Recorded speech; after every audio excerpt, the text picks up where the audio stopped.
65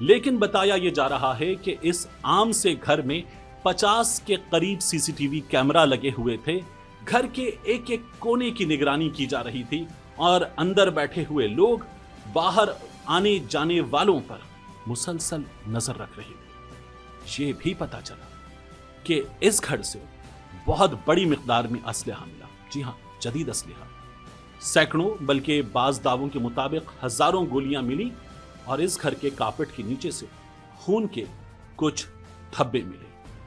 یہ خون کے دھبے پولیس کو مزید شک میں مبتلا کر دینے کے لیے کافی تھے. ریڈ کے بعد ایک ملزم ارغمان گرفتار ہوا. ایکسپینسو ویپن ملا ہمیں, اور سب سے امپورٹنٹ کلو ملا کہ اس کے پاس سے جو مسنگ پرسن مغوی کا جو موبائل فون ریکور ہوا. اس کے علاوہ بلڈ سٹینز, جو یہ دو مین بڑے کلوز ہیں. اس کے علاوہ بھی چیزیں ہم نے تحویل میں لی ہیں. یہاں موجود ارمغان قریشی کو پولیس نے گرفتار کر لیا. اس کے کچھ ملازم گرفتار کر لیے گئے اور اس کے بعد پولیس نے ارمغان سے تفتیش کا سلسلہ شروع کیا. اب کہانی کو لے جاتے ہیں مصطفیٰ عامر کی جانب. کراچی کا ایک عام سا نوجوان 23 برس کا مصطفیٰ عامر, جس نے اپنے والدین کو یہ بتایا تھا کہ وہ دوستوں کی طرف جا رہا ہے, اور یہ بتانے کے بعد وہ 6 جنوری کو گھر سے نکل گیا. اس کے بعد مصطفیٰ اپنے گھر نہیں لوٹا. اس کے والدین نے تلاش شروع کی. اس کے والدین نے تمام دوستوں سے رابطہ کیا. اس کے بعد اس کے والدین پولیس تک پہنچے. پولیس تک پہنچ کر اس کے والدین نے اس کی گمشدگی کا مقدمہ درج کروایا, لیکن پولیس کے پاس ایک روایتی کہانی تھی. پولیس کی کہانی, جی ہاں, بہت روایتی.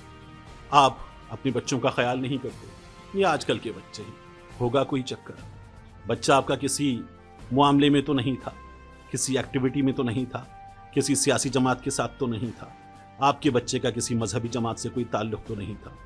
یہ وہ روایتی شک ہیں جن کا پولیس والے اظہار کرتے ہیں اور سامنے بیٹھے سائل سے سوال کرتے ہوئے جواب تلاش کرنے کی کوشش کرتے ہیں. یہی سب کچھ یہ پولیس بھی کر رہی تھی اور اس نوجوان کے والدین کی پریشانی بڑھتی جا رہی تھی. وہ پولیس کے سوالوں کا جواب دے رہے تھے, لیکن ان کے دماغ میں کچھ اور ہی چل رہا تھا. وہ مصطفیٰ کے دوستوں سے خود بھی تفتیش کر رہے تھے. ایک ماں تھی پریشان, جو اپنے بیٹے کے دوستوں کو کھنگال رہی تھی, ان سے سوال کر رہی تھی. اس کے بعد وہ ایک شک کا دائرہ بنا چکی تھی. کچھ لوگوں کو اس شک کے دائرے سے نکال رہی تھی اور کچھ دوستوں کو شک کے اس دائرے میں داخل کر رہی تھی کہ میرے بیٹے کے ساتھ اگر کچھ ہوا ہے تو ممکنہ طور پر اس نے کیا ہوگا. وہ ماں مختلف دوستوں سے باتیں کرتے ہوئے, فون پر رابطے کرتے ہوئے ان کو دعوت دے رہی تھی کہ بیٹا آؤ میرے گھر, مجھ سے آ کر ملو, میں تم سے کچھ جاننا چاہتی ہوں. کیا تمہیں مصطفیٰ کے بارے میں کچھ پتا ہے؟ انہی دوستوں سے رابطہ کرتے ہوئے ماں بالآخر پہنچی ارمغان قریشی تک. ارمغان قریشی سے بھی ماں کی بات ہوئی اور ماں نے ارمغان قریشی سے کہا کہ بیٹا گھر آؤ, لیکن ارمغان گھر نہیں آیا. ماں نے شک کے دائرے میں ارمغان کو داخل کر دیا. اس دائرے میں 3 سے 4 دوست اور بھی تھے. پھر اس ماں نے ارمغان سے 1 سے زیادہ بار رابطہ کیا. ارمغان نہیں آ رہا تھا, مگر اس کا لہجہ بدلتا جا رہا تھا اور وہ اس گمشدہ نوجوان کی والدہ سے, اپنے دوست کی امی سے بدتمیزی بھی کرنے لگا. اور پھر مصطفیٰ کی والدہ کا شک بڑھنے لگا. انہیں لگا کہ یہ نوجوان جو بدتمیزی کر رہا ہے, جس کا غصہ بڑھ رہا ہے, یہ شاید میرے بیٹے کے ساتھ اگر کچھ ہوا ہے تو اس کا ذمہ دار ہے. انہوں نے اس شک کا اظہار پولیس سے کیا. پولیس اپنی روایتی تفتیش کر رہی تھی کہ اس معاملے میں انٹری ہوئی AVCC کی. مصطفیٰ کی والدہ کہتی ہیں کہ AVCC کے بعد انہیں کچھ اطمینان ہوا کہ اس کیس کی تفتیش میں معاملہ آگے بڑھ رہا ہے. ٹیکنالوجی کا استعمال کیا گیا, لوکیشنز نکالی گئیں, موبائل فون ڈیٹا نکالا گیا, اور اس کے بعد مصطفیٰ عامر کی آخری لوکیشن آئی ارمغان قریشی کے گھر کی. پولیس کا شک آہستہ آہستہ گہرا ہوتا جا رہا تھا کہ جو کچھ ہوا ہے وہ ارمغان کے گھر پر ہوا ہے. اسی شک کی بنیاد پر پولیس نے ارمغان کے گھر پر چھاپا مارا, اور اس چھاپے کے نتیجے میں ہم نے دیکھا کہ ہمیں خبر ملی ڈیفنس کراچی میں پولیس مقابلہ. یہاں خون کے قطرے ملے, یہاں سے گرفتاریاں ہوئیں, اور پھر پولیس نے حاصل کیا مصطفیٰ عامر کی والدہ کا DNA. مصطفیٰ عامر کی والدہ کا DNA لینے کے بعد پولیس نے ارمغان سے تفتیش جاری رکھی, جس نے یہ بیان دیا کہ میں نے مصطفیٰ کو مار ڈالا ہے.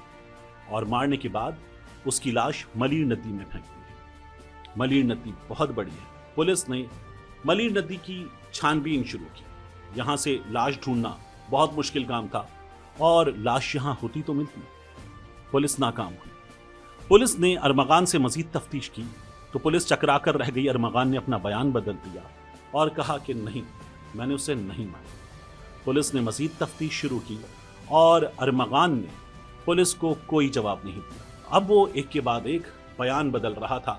کہانی الجھ رہی تھی کہ پولیس کو کراچی کے نزدیک ہب کے علاقے میں وہ گاڑی مل گئی جو مصطفیٰ عامر کے زیر استعمال تھی۔ گاڑی چلی ہوئی تھی اور گاڑی سے سوختہ لاش، چلی ہوئی لاش بھی ملی۔ یہ لاش مصطفیٰ عامر کی تھی۔ مصطفیٰ کے گھر والوں پر ایک قیامت ٹوٹ پڑی تھی اور اب اس کیس کے آگے بڑھنے کا وقت ہو چکا تھا۔ ارمغان گرفتار ہو چکا تھا۔ پولیس نے ارمغان کو پیش کیا عدالت میں اور اس کا ریمانڈ مانگا۔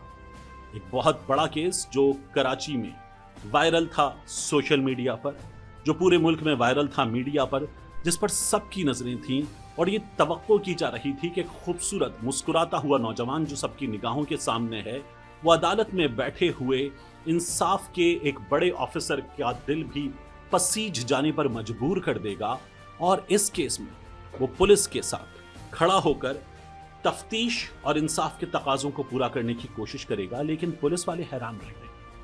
ارمغان جو اس کیس کا مرکزی ملزم قرار دیا جا رہا تھا، اس کا ریمانڈ نہیں دیا گیا اور رپورٹ ہوا کہ جج صاحب نے پولیس سے کہا آپ ایسے ہی کرتے ہیں، آپ کسی کے بھی گھر میں گھس جاتے ہیں، آپ کو کس نے حق دیا ہے کہ آپ کسی کے گھر میں گھسیں، فائرنگ کریں؟ آپ کو بہت پتا ہے، آپ میں سے کچھ لوگ ووٹ لے چکے تھے، پوزیشن لے چکے تھے، خود کو محفوظ کر رہے تھے، تو آپ کے آفیسرز نے یہ کام کیوں نہیں کیا؟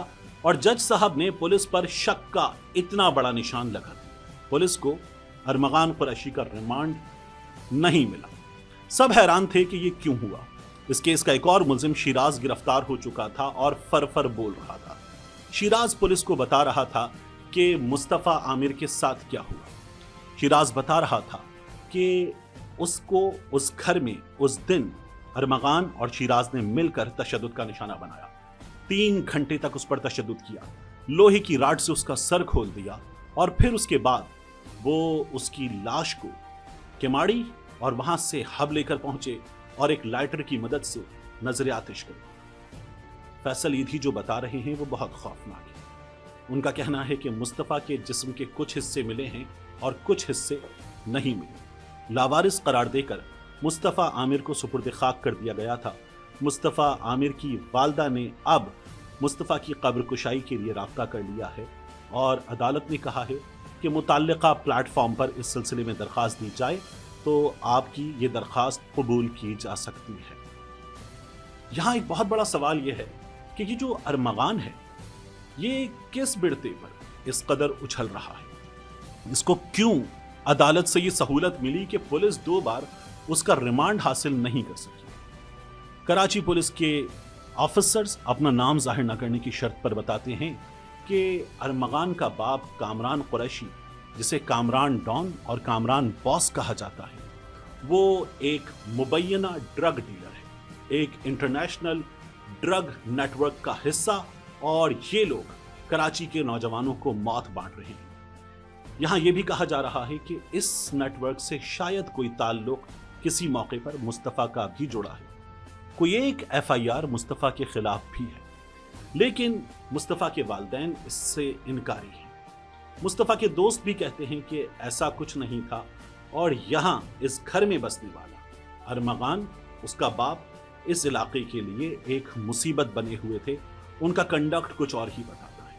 بعض نام ظاہر نہ کرنے کی شرط والے افراد یہ بھی بتاتے ہیں کہ ارمغان کو اب تک جو سہولت ملی ہے اس میں قائد اعظم کی تصویر والے کاغذوں نے بہت بڑا کام کیا ہے، اور ارمغان کے باپ کامران قریشی نے جس طرح سے عدالت میں کھڑے ہو کر پولیس والوں کے سامنے، میڈیا والوں کے سامنے ایک تماشا کیا، اس سے بھی لوگوں کو شک ہوتا ہے کہ اس کہانی کے پیچھے، ارمغان کے ان کرتوتوں کے پیچھے اس کے باپ کا